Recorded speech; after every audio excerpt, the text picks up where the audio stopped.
ఖడ్గం అనే సినిమా చేసిన తర్వాత శ్రీకాంత్ గారికి బెదిరింపు కాల్స్ వచ్చాయి. ఎక్కడ కనిపించినా కాల్ చేస్తాం, నిన్ను లేపేస్తాం అని చాలామంది వార్నింగ్లు ఇచ్చారు. సినిమా వెనుక స్టోరీ ఏంటనేది 3 ముక్కల్లో చెప్పేస్తా. మీరు చూసుకుంటే ఆగస్టు 15 అంటే ఖడ్గం సినిమా వేయాల్సిందే. That is Krishna Vamsi direction, Krishna Vamsi story, తీసుకున్న సబ్జెక్టు, ఆ టేకింగ్ అలా ఉంది. సినిమా చూసిన వాళ్ళు ఎవరైనా సరే రోమాలు నిక్కబడుచుకోవాలి. తెలుగు సినిమా చరిత్రలో ఖడ్గం సినిమాలో ఉన్న అన్ని సెన్సార్ కట్స్ ఎక్కడా లేవు. మేము పోస్తే కొట్టుకొని పోతారా అనే మాట ఉంది. పాకిస్తాన్ కొట్టుకుపోతుంది ఉచ్చపోస్తే అని అట్లాంటి సీరియస్ డైలాగ్స్ ఉన్నాయి. ఇవన్నీ చూసిన ముస్లిమ్స్ మనోభావాలు విపరీతంగా దెబ్బతిన్నాయి.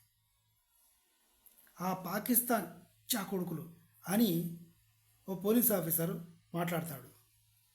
పాకిస్తాన్ వాళ్ళు హైదరాబాద్లో ఉన్నారు. ఇది కృష్ణవంశీకి తెలుసు, నిర్మాతలకి తెలుసు. థియేటర్లో కొట్టుకు చచ్చారు.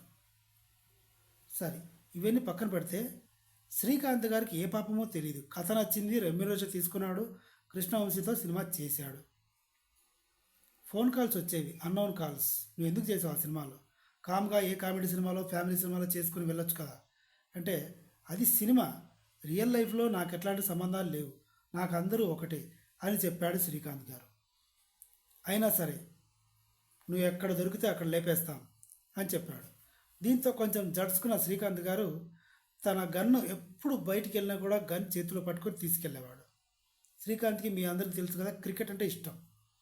క్రికెట్ ఆడడానికి ఎక్కడికైనా బయటికి వెళ్ళినప్పుడు కూడా గన్ చేతిలో పట్టుకొని ఆడేవాడు. క్రికెట్ గ్రౌండ్కి అలాగే వెళ్ళేవాడు.